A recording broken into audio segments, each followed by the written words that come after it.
श्री विष्णू सहस्रनाम, भगवान विष्णूची 1000 नावे ज्या स्तोत्रामध्ये आहेत त्या स्तोत्राचा वापर करून तुम्ही अनेक प्रॉब्लेम्स जे आहेत, म्हणजे अनेक जातकाचे जे समस्या आहेत त्या समस्यांवरती तुम्ही चांगला उपाय देऊ शकता. आणि त्यासाठी आहे महत्वाचे म्हणजे विष्णू सहस्त्रनाम. मग या दिव्य अशा स्तोत्राच्या उपायांकडे जाण्याच्या आधी जरा तरी तुम्हाला ते स्तोत्र काय आहे ते माहिती असणं गरजेचं आहे. जर तुम्हाला त्याची बॅकग्राऊंड कळाली तर तुम्ही खूप उत्तम पद्धतीने हे उपाय लोकांना सांगू शकता. कारण मग हे बॅकग्राऊंड माहिती असेल तुम्हाला तर तुम्ही बरोबर हेरू शकता की त्याला नक्की कोणता उपाय विष्णू सहस्रनामाचा द्यायचा आहे. त्यामुळे आपण सुरुवात करूया, ती म्हणजे नक्की विष्णू सहस्रनाम काय आहे, त्याच्या मागची कथा काय आहे. त्याची कथा जी आहे ती कशी आहे तर विष्णू सहस्रनाम आपल्याला पाहायला मिळते महाभारताच्या अनुशासन पर्व या पर्वामध्ये. आपल्याला माहिती असेलच की संपूर्ण महाभारत हे 1,00,000 म्हणजे 1,00,000 श्लोकांनी बनलेलं आहे आणि त्याच्यामध्ये 18 पर्व आहेत आणि प्रत्येक पर्वामध्ये चॅप्टर्स आहेत आणि प्रत्येक चॅप्टर्स मध्ये श्लोक आहेत. म्हणजे श्लोकांचे मिळून चॅप्टर्स बनतात. अनेक चॅप्टर एकत्र येऊन खंड बनतो. त्या खंडाला त्यांनी पर्व म्हटलंय आणि असे 18 पर्वांनी एकत्र असा हा अनुशासन पर्व.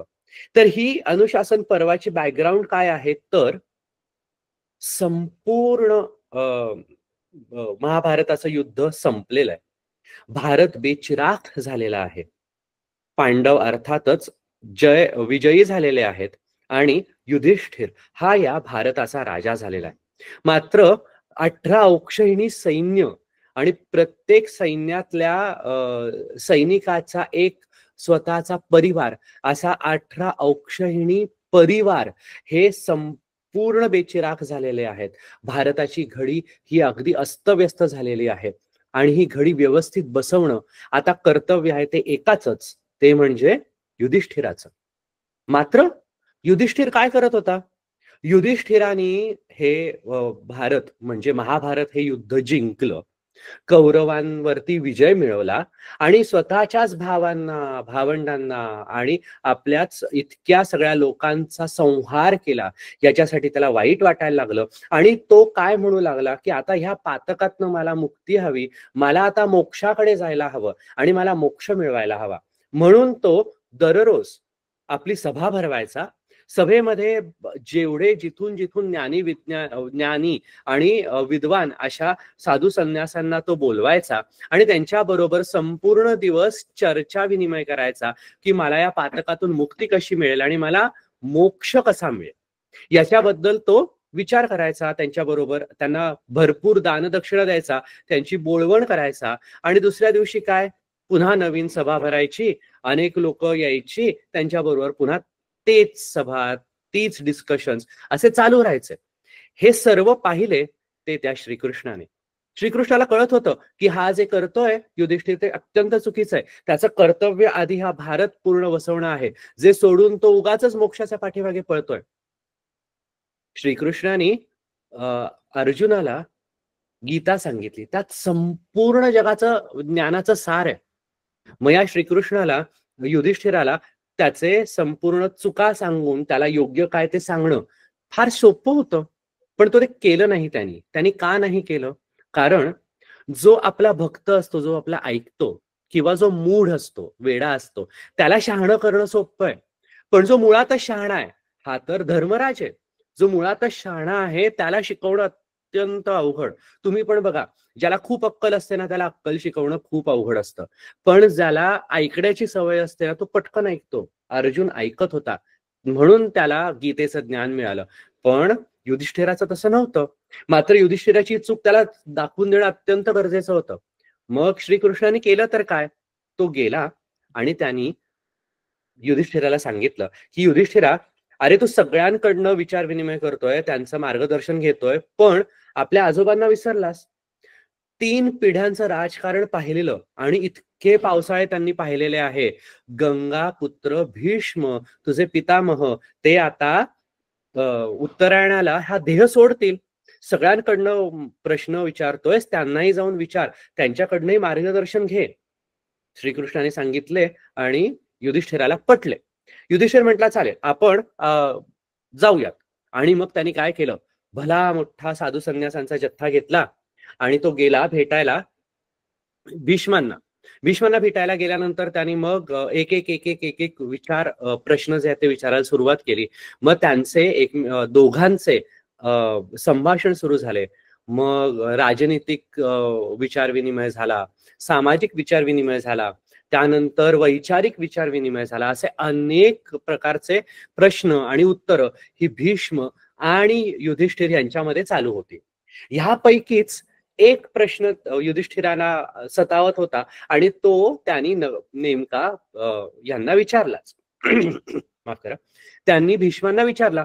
भीष्मांना त्यांनी विचारलं, काय विचारलं, 6 मूळ प्रश्न होते जे त्यांनी विचारले. त्यांनी विचारलं किमेकं दैवतल्लोके किं वाप्येकं परायणं स्तुवन्तः कं कमर्चन्तः प्राप्नुयुर्मानवा शुभम को धर्म सर्वधर्माणां भवतः परमो मतः किंजपन मुच्यते जंतुर्जन्म संसार बंधनात. म्हणजे काय, तर एकच एक असा कोणता देव आहे किंवा असा एकच एक देव सांग ज्याची मी अनेक अनेक पारायण करू शकतो. कोणाची मी स्तुती करू, कोणाची मी अर्चना करू, कशासाठी, तर ह्या सगळ्यामधनं माणसाचं शुभ हो असा मला एकच एक देव सांग. असा कोणता धर्म आहे, असे कोणतं कर्तव्य आहे की जे सगळ्या कर्तव्यांहून मोठं आहे, आणि असा कोणता देव आहे ज्याची मी पूजन करतो, ज्याचे जप जरी केला मी तर एकदम तुरंत लगेचच मला या जन्मसंसाराच्या बंधनातून मुक्तता मिळेल, म्हणजे मला लगेचच्या लगेच मोक्ष मिळेल. म्हणजे त्याला अगदी थांबायचं पण नव्हतं, बस हे जप केला आणि हा मला मोक्ष हवा. अशा पद्धतीने तो प्रश्न विचारतो. आता हा प्रश्न विचारल्यानंतर मुळातच भीष्मांना राग येतो, कारण त्यांनाही कळतंय की अरे ह्यानी हा बेचिराग झालेला भारत जो आहे तो उभा करायचा आहे आणि त्याच्या ऐवजी हा काय मूर्खासारखे प्रश्न विचारतोय. मात्र कान पिळावे ते सोनार आहेच. त्यामुळे मग जे भीष्म आहेत ते पण त्याच्या कलेनं घेत त्याला सांगायला सुरुवात करतात की हो हो आहे ना, एक अत्यंत दिव्य असं स्तोत्र आहे, 1000 नावांचं ते विष्णूचं स्तोत्र आहे, आणि ते जेव्हा आपण म्हणायला सुरुवात करू तेव्हा तुला नक्कीच तुला मुक्ती मिळणार आहे. आणि मग ते एक एक एक असं नाव घ्यायला सुरुवात करतात. कसं, ओम विश्वं विष्णुर्वषट्कारो भूतभव्य भवत प्रभू. अशा पद्धतीने ते एक एक एक एक नाव सांगायला सुरुवात करतात. पहा, त्यावेळेसची एज्युकेशन सिस्टम इतकी अप्रतिम होती की जसे जसे एक एक एक एक नावच फक्त ते उच्चारत होते, तसं तसं युधिष्ठिराला कळायला लागलं की आपले कान पिळले जात आहेत. त्याला हे लक्षात यायला लागलं की ही जी एक एक नावं आहेत ती म्हणजे एक एक पर्सनॅलिटी आहेत, व्यक्तिमत्व आहेत, विष्णूचेच व्यक्तिमत्व आहेत. मात्र ती व्यक्तिमत्व इतर कोणीही नाही, तर जो स्वतः विष्णू रूप असतो अशा राजानं अंगीकारली पाहिजेत. ही एक एक नावं म्हणजे एक एक व्यक्तिमत्व आहेत आणि ती मी अंगीकारली पाहिजेत. आणि जेव्हा एक एक नाव आणि ती ती व्यक्तिमत्व मी अंगीकारेन तेव्हा माझं कर्तव्य मी पूर्ण करेन. आणि जेव्हा मी माझं कर्तव्य पूर्ण करेन तेव्हा धर्म, अर्थ, काम हे सगळ्या पायऱ्या पार करून मगच मला मोक्ष मिळणार आहे.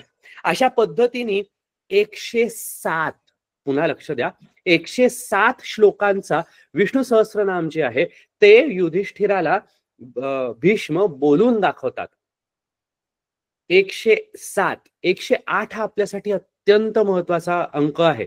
मात्र 107च सांगतात का, आणि तिथेच थांबतात ते ते सांगून थांबतात. ते सर्व प्रहरणा युध ओम नम इति, इथे ते विष्णू सहस्रनाम खरं तर संपते. याच्यात संकेत युधिष्ठिराला मिळतो की मी माझ्या अनुभवातनं तुला 107 श्लोक सांगितले, आता उरतो तो 108वा श्लोक, तो तू रचायचा आहेस. हा संपूर्ण भारत उभा कर आणि तुझ्या अनुभवातनं हा 108वा श्लोक तू रच. अशा पद्धतीने फक्त 107 श्लोक सांगून या संकेताने त्याच्यापर्यंत हे ज्ञान कळतं.